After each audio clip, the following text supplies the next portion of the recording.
ऐसे ऐसे लोग जो है ना आए हैं रैली में और प्रशांत किशोर का ही बुराई करने आए थे कहला रैली में।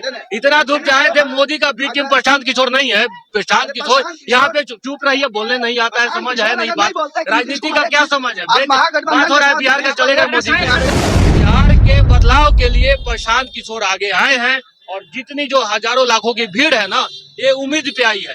जो भी पार्टियां पहले से है, चाहे वो राजद है या एनडीए, 15 साल 20 साल 35 साल दोनों पार्टियों को, दोनों गठबंधनों को हो गया है। बिहार के लोगों की स्थिति नहीं सुधरी है, बेरोजगारी है, भ्रष्टाचार है, महंगाई है, तो जनता बिहार की त्रस्त है। और प्रशांत किशोर में उनको उम्मीद दिख रहा है, तो प्रशांत किशोर के साथ वो लोग जुड़ रहे हैं। Nitish Kumar is the most undemocratic CM of Bihar. Undemocratic CM. How? I'm telling you how. See, actually he is not contesting election. जब भी जीतना है, जब भी अगर मुख्यमंत्री बनना है तो विधान परिषद से आ जाते हैं।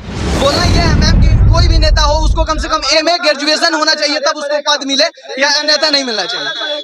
मेरे कहने के अनुसार है कि कोई भी अगर पढ़ा लिखा नेता होगा तभी उसको सीट मिले। यहाँ पे अनपढ़ों को बना दिया जा रहा है, उप मुख्यमंत्री बना दिया जा रहा है, किसी को कुछ बना दिया जा रहा है। नमस्कार, मैं सोनम सिंह और अभी आप देख रहे हैं पटना दर्शन न्यूज। मैं मौजूद हूँ पटना के वेटनरी कॉलेज में, जहां की आज जन स्वराज पार्टी का अधिवेशन, पहला अधिवेशन कह सकते हैं और स्थापना दिवस भी कह सकते हैं। तो जानते हैं आखिर इतनी भीड़, इतनी लंबी तादाद में जो भीड़ चल रही है, जो लोग चल रहे हैं, किस मुद्दे को लेके आए हैं। क्योंकि बिहार में सरकार कही जाती है, काफी लंबे समय से एक ही सरकार चल रही है, तो आखिर ये बदलाव का पहल है या फिर कुछ और चीजें दिमाग में? जी मैडम, हम बांका से आए हुए हैं और मंदार की धरती के बगल में मेरा गांव पड़ता है। जिस तरह से समुद्र मंथन हुआ था मंदार के वजह से, उसी तरह बिहार में ये बदलाव के लिए मंथन प्रशांत किशोर जी के नेतृत्व। भीड़ देख रहे हैं अभी जो भीड़ जा रही है, क्या वो उनकी सफलता का शुरुआत माना जाएगा? ये सफलता की गारंटी है। ये भीड़ जो है, आपने गारंटी की बात कर दी, ये गारंटी की बात बिहार में बहुत बड़ी फेल हुई है। मोदी की गारंटी और फलाना की गारंटी, क्या कहिएगा? ये तो अभी शुरुआत है। गारंटी देते हैं, मोदी को गारंटी बिहारी दिए थे। फिर भी गारंटी की बात आई थी ना, ये गारंटी शब्द ना अभिशाप हो चुका है। गारंटी हो चुका है बिहार के, लेकिन इस बार बिहारी खुद अपने आप को गारंटी दे रहे हैं। सर जा रहे हैं, थोड़ा कैमरा सर की तरफ। एकदम सरे की तरफ कैमरा कर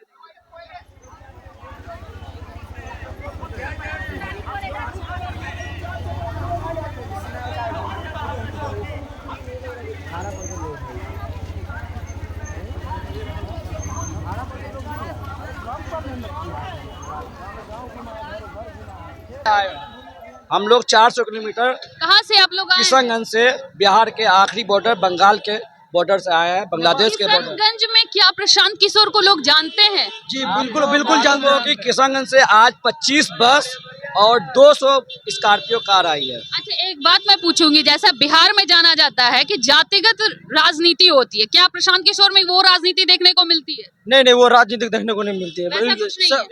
वो तो पहले क्लियर कर दिया सबके साथ। नहीं, पहले क्लियर कर दिया, जिसकी जितनी हिस्सेदारी उसकी उतनी भागीदारी, वो आपको पहले क्लियर कर दिया है। अच्छा, जिसकी जितनी हिस्सेदारी उसकी उतनी भागीदारी। को एक ऐसा पहला नेता मिला है जो गरीब मजदूर के लिए है, दलित के लिए है, मुस्लिम के लिए, हिंदू के लिए, पहला मर्तबा कोई ऐसा नेता हम लोग को मिला है। तो बिहार में जो सत्ता पक्ष के लोग हैं और विपक्ष के लोग भी हैं, उन्होंने सीधा आरोप लगाया है कि अगर प्रशांत किशोर खुद भी खड़े हो जाए तो उन्हें सीट नहीं आएगा। कैंडिडेट की तो बात छोड़िए, तो आपको क्या उनको ये आज मजमा नहीं दिख रहा है? जबकि आज तक हमारा अभी दल बना नहीं। आज दल बनाने के लिए लगभग 10 लाख आदमी आपको दिख रहे होंगे, जो बिहार के आखिरी कोने कोने से लोग आए हैं। तो प्रशांत किशोर को कल तक कोई, आज के डेट में दल बनने से पहले क्या आपको लगता है कि बिहार का कोई ऐसा पंचायत, कोई ऐसा वार्ड हो जो प्रशांत किशोर को, जन स्वराज को नहीं जानता है? तो प्रशांत किशोर में सबसे ज्यादा पसंद करने योग्य क्या बात है? उनकी नीति या फिर उनका क्या चीज जो सबसे पसंद करने योग्य? हमारे बिहार के बारे में, बिहार वासियों के बारे में, और खास करके पलायन के मुद्दे को लेके, शिक्षा को लेके और समाज को लेके वो बात कर रहे हैं। वो सबसे बड़ा मुद्दा है। तो आपने सुना कि जो पलायन की जो समस्या है वो बिहार में सबसे बड़ी है। माइग्रेशन आम बात हो चुका है। कोविड में तो पहले बिहार आए, फिर धीरे धीरे से बिहार से शिफ्ट करते चले गए अलग अलग राज्यों में। रोजगार की समस्या नहीं। हाँ, प्रशांत किशोर हम लोगों को ना अनपढ़ दिखाना चाहते हैं और हम लोगों को गरीब दिखाना चाहते हैं। बस हम लोग को रोजगार देना चाहते हैं। एक बात कहा है, 9वीं फेल क्या हमारा मुख्यमंत्री बनने योग्य है? आप लोग खुद सोचिए। देखो, education is the light of life. जिंदगी के लिए रोशनी बहुत जरूरी है, इल्म बहुत जरूरी है, और वही काम हमारे प्रशांत किशोर अभी कर रहे हैं।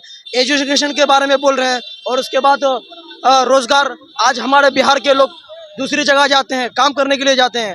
अब वो व्यवस्था आज हमारे प्रशांत किशोर हमारे बिहार में ही हमको देना चाहते हैं, तो उसके लिए हम कुछ भी करने के लिए तैयार हो जाएंगे। अगर वो मेरा सवाल आपसे होगा, अगर बात की जाए प्रशांत किशोर के भीड़ की, तो क्या सिर्फ इसमें पढ़े लिखे लोग हैं या फिर हर कस्बे का, हर तजुर्बे के लोग हैं?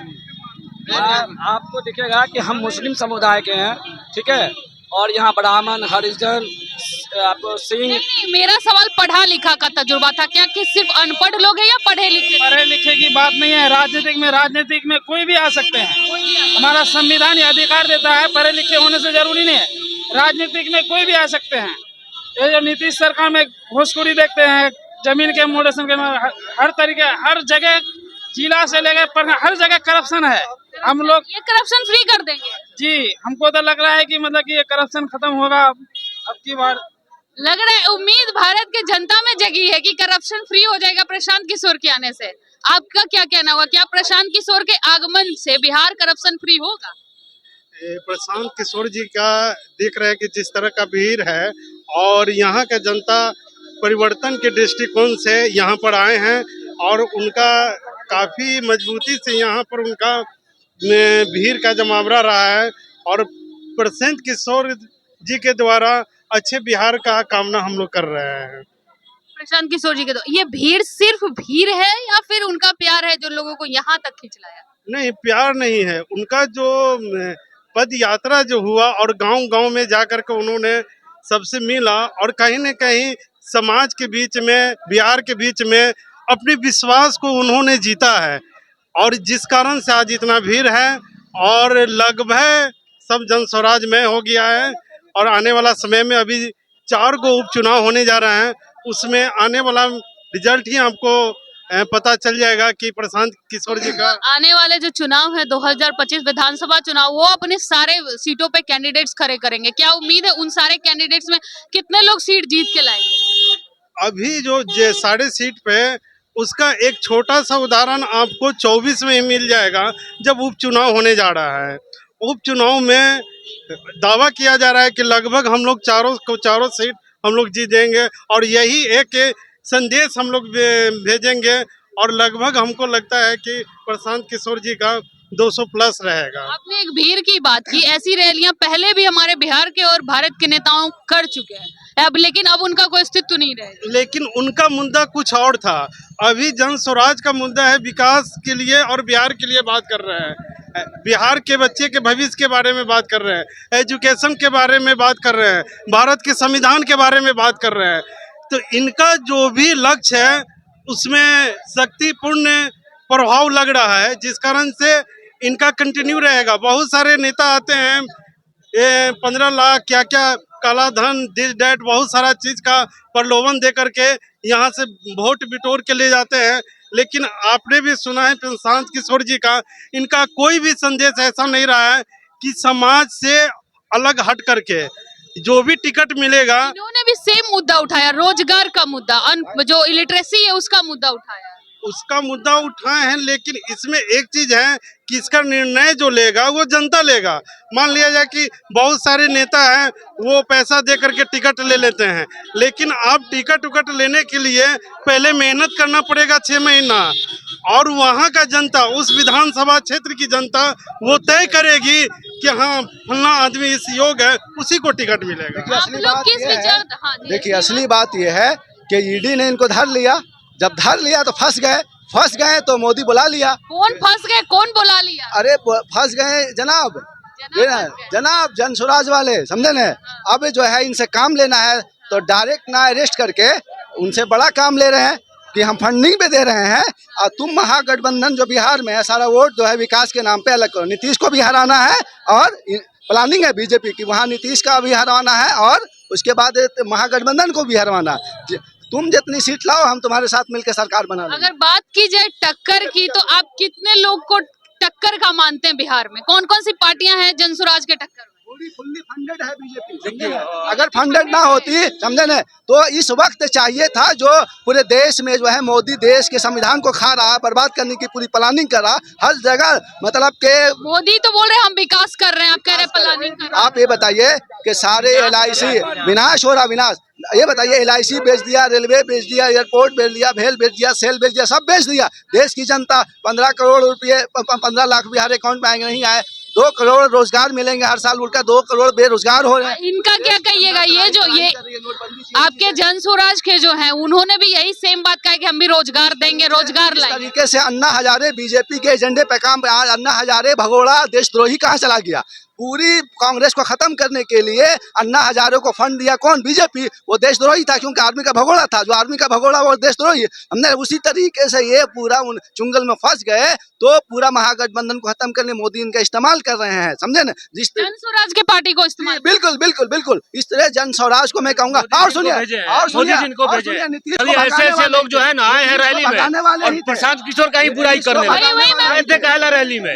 इतना धूप चाहे थे, मोदी का बी टीम प्रशांत किशोर नहीं है। प्रशांत किशोर यहाँ पे चुप रहिए, बोलने नहीं आता है, समझ है नहीं बात, राजनीति का क्या समझ है। बात हो रहा है बिहार के, चले गए मोदी के, अरे बात हो रहा है मोदी का। प्रशांत किशोर किसी का टीम BC टीम नहीं है, नहीं है। ये अपना प्रशांत किशोर के पास पैसे का कमी है, जो जाएंगे दूसरे से पढ़। अच्छा, आपके पास सारा नॉलेज हो गया, बोलने दीजिए, अब हमको बोलने दीजिए, बीच में मत बोलिए, चिल्लाइए मत। बिहार के बदलाव के लिए प्रशांत किशोर आगे आए हैं, और जितनी जो हजारों लाखों की भीड़ है ना, ये उम्मीद पे आई है। जो भी पार्टियां पहले से है, चाहे वो राजद है या NDA, 15 साल 20 साल 35 साल दोनों पार्टियों को, दोनों गठबंधनों को हो गया है। बिहार के लोगों की स्थिति नहीं सुधरी है, बेरोजगारी है, भ्रष्टाचार है, महंगाई है, तो जनता बिहार की त्रस्त है। और प्रशांत किशोर में उनको उम्मीद दिख रहा है, तो प्रशांत किशोर के साथ वो लोग जुड़ रहे हैं। 2013 का आप लोग को याद होगा, जब मोदी जी प्रधानमंत्री का अनाउंसमेंट हुआ था उनका, तो गांधी मैदान खचाखच भर गया था। क्यों? क्योंकि उस समय मोदी जी से लोगों को उम्मीद था। तो जहां उम्मीद होता है वहीं पे जनता आती है। अगर उम्मीद की आपने बात कही, अगर फिर इन्हें मौका मिला, अगर ये फिर उसी तरह निकले, फिर जनता दूसरे को बदलेगी। लोग तो उम्मीद, अब हम लोग अगर ये सोचे कि प्रशांत किशोर भी वही हाल करेंगे, तो इन्हीं पार्टियों को मौका दो। इन पे विश्वास करने योग्य क्या बात है, इनकी क्या पॉलिसियां हैं जो आपको विश्वास? किशोर में हाँ क्या बोली? अरे सवाल पूछे, चुपे मुंह बंद है, बोल दिए ना। क्या बोल रही है, क्या सवाल है आपका? मेरा सवाल है कि ऐसा क्या मुद्दा है इनका जिनके कारण लोगों का ये लाखों की संख्या में जो भीड़ लगी? पूछ रही है हमसे, बीच में भकर भकर बोल रहे हो, क्या बोल रही है सवाल? पहले मेरा सवाल ध्यान से सुनिए कि किन मुद्दाओं को लेकर बिहार में पहले भी ऐसे वादे करके बहुत सारे नेता आए गए, तो कौन सा बेसिक आधार मान के आप लोगों जन स्वराज से जुड़े या फिर प्रशांत किशोर? देखिए, जब राजद की सरकार हटी, नीतीश जी आए, 2005 से 2010 का जो कार्यकाल था वो बिहार के लिए स्वर्णिम कार्यकाल था, ये सब कोई मानता है। लेकिन अब नीतीश से भी आगे सोचना होगा बिहार की। तो बहुत सारे मुद्दे, पहला मुद्दा इन्होंने कहा कि जो भी कैंडिडेट आएगा वो जनता के बीच में जाए, मेहनत करे, जो चुनाव लड़ना चाहती है जनता जिसको बोलेगी उसी को टिकट देंगे। बहुत बड़ा ये बदलाव होगा बिहार की राजनीति में। सब पे आरोप लगता है कि टिकट पार्टियां बेचती है। अब जो पैसा 50 लाख करोड़ 2 करोड़ 3 करोड़ लेके टिकट, पैसा देके टिकट लेके आएगा तो कमाएगा ही, भ्रष्टाचार तो होगा ही। दूसरा इन्होंने कहा राइट टू रिकॉल, अगर 2 साल में जनता की उम्मीदों पे खरा नहीं उतरती है कोई भी कैंडिडेट, कोई भी विधायक, तो उसको वापस जनता बुला सकती है। बहुत बड़ा बदलाव होगा देश की राजनीति में, बिहार के नहीं पूरे देश की राजनीति में बहुत बड़ा बदलाव होगा। ये दो उन्होंने रीजन भी बताया कि पैसा कहाँ से आएगा। शिक्षा हम लोग को पता है, शराबबंदी की उन्होंने बात की, सबको पता है। बिहार में सिर्फ नीतीश जी को नहीं पता है कि बिहार में शराबबंदी लागू नहीं है, शराब बिकता है। ये सिर्फ नीतीश कुमार को नहीं पता है, उनके सारे मंत्री, विधायक, मुखिया, अधिकारी सारे लोग जानते हैं। आप लोग भी जानते कि बिकता है? बिल्कुल भी ऑफिशियली लोग जानते हैं। यहाँ का बिहार का बच्चा बच्चा जानता है कि शराब कहाँ बिकता है और कैसे बिकता है। क्योंकि देखिए होता है 5 मिनट में फोन कीजिएगा, होम डिलीवरी, दवा पहुँचे या ना पहुँचे, शराब जरूर पहुँच जाता है। और पिछले 6-7 साल में बिहार में किडनी के, लीवर के पेशेंट बढ़ गए हैं, क्योंकि डुप्लीकेट शराब लोग पी रहे हैं, पीने वाले पी रहे हैं, लेकिन नकली शराबबंदी पे कुछ करेंगे या नहीं करेंगे? हम बताते हैं, देखिए कि 1 घंटे में शराबबंदी वापस कर देंगे। 1 मिनट ऐसा होता है ना कि देखिए सबसे बड़ी बात है कि होता क्या है ना कि यहाँ शराब जो पैदा कर रहा है ना उसको नहीं पकड़ा जा रहा है, जो सप्लाई कर रहा है उसको नहीं पकड़ा जा रहा है। जो पी लेता है ना उसका मुंह में दवा डाला जा रहा है, तो जो यूजर है, कंज्यूमर है, उसी को पकड़ के सब डाल देता है। मेरा ये कहना है कि सबसे बड़ी बात यह है कि ये सब जहां से पैदा होता है, जो पैदा कर रहा है उसको क्यों नहीं बंद कर रहा है? वो माफिया है, उससे सब सिस्टम मिला हुआ है। ये सिस्टम का ही जनरेटेड चीज है। सिस्टम का जनरेट है। और एक चीज और हम कहना चाहते हैं, Nitish Kumar is the most undemocratic CM of Bihar. Undemocratic CM, how I am telling you how. See actually he is not contesting election. जब भी अगर मुख्यमंत्री बनना है तो विधान परिषद से आ जाते हैं। मैं 2014 में बनारस से इलेक्शन लड़ा था नरेंद्र मोदी और अरविंद केजरीवाल के खिलाफ। इसलिए लड़ा था कि नीतीश कुमार को एक बार मैंने बोला कि जिस बिहार ने स्वतंत्र भारत को पहला राष्ट्रपति दिया, 75 वर्ष में हमें एक प्रधानमंत्री क्यों नहीं दे पाए? तो वो बोले कि तो क्या कहना चाहते हैं? हमने कहा कि sir give me an opportunity that I should play a role for making first Bihari prime minister for this country in coming election 2014। तो बोले कि हिंदी नहीं आता है। तो हम बोले कि हमारा भोजपुरी आवेला, हम भोजपुरी से एमए कहनी है। तो बोले कि भोजपुरी में बोला। तो हम बोले कि रुआ हमरा के एगो ऐसा मौका देती कि बिहार के कोनो व्यक्ति भारत के प्रधानमंत्री बने, वो में हम अपन भूमिका निभाती। तो वो बोले कि आप ही प्रधानमंत्री बन जाइए। इस पे मैं आपको रोकेंगी। क्या जन स्वराज पार्टी के जो चेयरमैन हैं, क्या कहेंगे प्रशांत किशोर जी के बारे में अगर कहा जाए तो क्या उनको as a CM of Bihar आप लोग देखते हैं या फिर बस अभी पार्टी फॉर्म कर? देखिए मैं आपको बताता हूँ, सबसे बड़ी बात है पार्टी फॉर्म हो गया, पार्टी का अध्यक्ष भी मनोज भारती को बना दिया गया, मधुबनी वाले को। अब रही बात ये है, ये अंडरस्टूड है, ये अंडरस्टूड है। पूछिए अंडरस्टूड क्यों है? क्योंकि सबसे बड़ी बात यह है कि आपने देखा होगा सोनिया गांधी के बारे में कि मनमोहन सिंह जो है प्रधानमंत्री बने।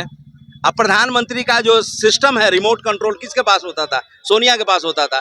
तो वैसा ही अगर मान लीजिए कि यहाँ पे अगर डेमोक्रेटाइज नहीं होगा तो गड़बड़ होगा। लेकिन मुझे ऐसा लगता है कि प्रशांत किशोर को थोड़ा सा कुछ अच्छा करना चाहिए, कुछ बदलाव करना चाहिए। और देखिए बिहार के लोग, बिहार के पढ़े लिखे लोग जिस तरह से नौकरी के लिए भाग रहे हैं, जब तक पॉलिटिक्स में नहीं आएंगे, बिहार के जितने ग्रेजुएट हैं वो पॉलिटिक्स में नहीं आएंगे, तब तक जस्टिस नहीं हो सकता। आप युवा सब क्या करें, पॉलिटिक्स में आइएगा क्या? बिहार के युवा का क्या मांग है, क्या वो भी पॉलिटिक्स में कदम रखेंगे सुधार के लिए? जी बिल्कुल नहीं। पॉलिटिक्स, अगर पॉलिटिक्स में आना ही होगा तो कुछ नए तत्वों के साथ, जैसे कि नई पार्टी बन रही है, नया मुहिम बन रहा है, तो उन्हीं के थ्रू आएंगे। नहीं तो पॉलिटिक्स के हट के भी कोई सेवा करना चाहता है तो वो कर सकता है। मैम कैसे करिएगा आप? जैसे ये पार्टी फॉर्म कर रही है तो अच्छा काम कर लेगी पार्टी के साथ। जी, जैसे कि नहीं और भी सेवा है, जैसे कि सोशल सामाजिक सेवा आप जानते हो, तो पार्टी के आधार पर पार्टी इसलिए मिलता है कि कुछ विशेष पावर मिल जाती है उसको ना, इसलिए पार्टी से जन स्वराज की पॉलिसी की बात की जाए तो क्या पसंद किया जा सकता है उनकी पॉलिसी? जी बिल्कुल पसंद किया जा सकता है मैम। कि युवा क्यों पसंद करेंगे? युवा इसलिए पसंद करेंगे कि पहले का युवा सबसे ज्यादा बिहार से हो रहे हैं, तो प्लान हो रहे हैं हमारा अदर स्टेट के लिए देखा जाए तो प्लान के रोकने के लिए तो पहला समस्या। दूसरा समस्या यहाँ पर जो नेता पड़े हैं ना, जो नेता बने हैं, एक उनमें और मैं बात करूंगा कि नेता को कम से कम उसी पद के हिसाब से दीजिए। एक मिनट बोलना ये है मैम कि कोई भी नेता हो उसको कम से कम MA ग्रेजुएशन होना चाहिए, तब उसको पद मिले, या नेता नहीं मिलना चाहिए। मेरे कहने के अनुसार है कि कोई भी अगर पढ़ा लिखा नेता होगा तभी उसको सीट मिले। यहाँ पे अनपढ़ों को बना दिया जा रहा है, मुख्यमंत्री बना दिया जा रहा है, किसी को कुछ बना दिया जा रहा है। 9वीं फेल को मुख्यमंत्री का पद कह सकते हैं, ऑफर किया जाना एक तरह से, या फिर उनका कह सकते हैं कि हेरेडिटरी में मिल चुका है उनको कि आपके पिताजी रहे हैं तो आप भी रहिएगा। तो क्या ये कहाँ तक सत्य है? वो 9वीं फेल इज डिजर्विंग या फिर और कोई कैंडिडेट? नहीं मैम, जो जिस लायक है, जो जिसके काबिलियत के अनुसार, जैसे कि अभी अध्यक्ष जो चुना गया है, 4 देशों के वो राजदूत रह चुके हैं भारत के द्वारा से। जी, तो ऐसे जो जिसकी काबिलियत है उसके अनुसार उसको पद मिलना चाहिए। 9वीं फेल को क्या उप मुख्यमंत्री या डिप्टी सीएम, क्या राजनीति का कोई पॉलिटिक्स, जिस विषय का जानकारी ना हो उस विषय को मंत्री को या नेता को नहीं सिलेक्ट करना चाहिए। ज्यादातर नेता तो आप वैसे ही देखेंगे कि जानकारी नहीं है बट नेता है। इसीलिए तो बिहार भी तो सबसे ज्यादा बर्बाद हो रहा है ना। और कोई स्टेट दिखाइए ना जहाँ पर जो पढ़े लिखे। बिहार बर्बाद है, इसी कारण हाँ इसी कारण। नहीं, वंशवाद जो है ना, वंशवादी पॉलिटिक्स जो है ये हर एक पार्टी में है। काहे कि कोई भी अगर MP एक आप देखेंगे कि सब एक मिनट रुक जाए। सबसे बड़ी बात यह है कि एक चीज कहना चाहते हैं, आप देखेंगे कि मुखिया बन गया है लेडीज, और उसका पति जो है ना मुखियागिरी करना शुरू कर दिया है। हाँ, और सबसे बड़ी बात है, मैं बिहार सरकार के माननीय मुख्यमंत्री और सारे लोगों को कहना चाहते हैं कि वुमेन्स एम्पावरमेंट के लिए रिजर्वेशन दिया गया, कि महिलाओं को दिया गया।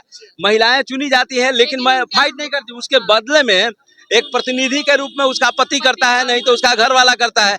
ये हमेशा हमें लगता है जितने डीएम है, जितने भी चुनाव आयोग है, इसको भी उस पे वॉच डॉग के रूप में काम करना चाहिए, क्योंकि मुझे ऐसा लगता है कि कोई फायदा नहीं होता है, रिजर्वेशन से वो बन जाती है। आपने ये बात जो कहा, जैसे एक पंचायत वेब सीरीज लगभग सारे युवाओं ने देखा होगा, उसमें यही सेम चीज दिखाया गया कि पंचायत में जो मुखिया होती हैं वो कोई और होती हैं, उनका काम उनके पतिदेव करते हैं, जिस बात पर डीएम ने ऑब्जेक्शन भी लगाया था। डीएम को करना चाहिए। सबसे बड़ी बात यह है कि उस ऑफिस में, जैसे मान लीजिए कि डीएम है, चाहे नगर परिषद में अगर चेयरमैन अगर चुनी गई है औरत, और उसके बाद उसका पति या कोई करता है, तो हमें लगता है कि उसको रोकना चाहिए। अगर उसके अंदर लोग तो इस चीज को प्रोत्साहन देते हैं। नहीं, प्रोत्साहन देता है। पब्लिक को भी क्या करना चाहिए कि पति के स्थान पे अगर पत्नी के स्थान पे पति जाता है अगर वार्ड में, तो उसको तिरस्कार करना चाहिए। हमें लगता है कि इस तरह से, तो इसलिए हम पटना दर्शन को ये कहना चाहते हैं, मैं शिव गांधी, मैं पटना दर्शन के माध्यम से सभी दर्शकों को कहना चाहते हैं कि भाई इस पर रोक लगाया जाए कि वो जो पत्नी के आधार पर पति नहीं काम करे, और वुमेन्स एम्पावरमेंट के लिए जरूरी है कि उसका इम्प्लीमेंटेशन हो। तो आपने सुना लोग किन किन मुद्दाओं को लेकर उनके साथ है। कुछ लोग शराब चालू कर देंगे, कुछ लोग पलायन समस्या, और कुछ लोग रोजगार की समस्या। बेसिकली युवाओं में कहा जाता है कि रोजगार की समस्या बिहार में सबसे ज्यादा है। अगर 8,000 की वैकेंसी आएगी तो 8 लाख फॉर्म जाएगा, 5,000 की वैकेंसी आएगी तो 25 लाख फॉर्म जाता है। तो कहीं ना कहीं बेरोजगारी है, जिस कारण से ये समस्या हो रही है, और लोगों को नए चेहरे की उम्मीद है। नीतीश कुमार का आप हर कोई जनता जानता है, काम अच्छा किए, बट एक ऐसा टाइम आया कि अब चेंज जरूरी है, चेंज इज इम्पोर्टेंट।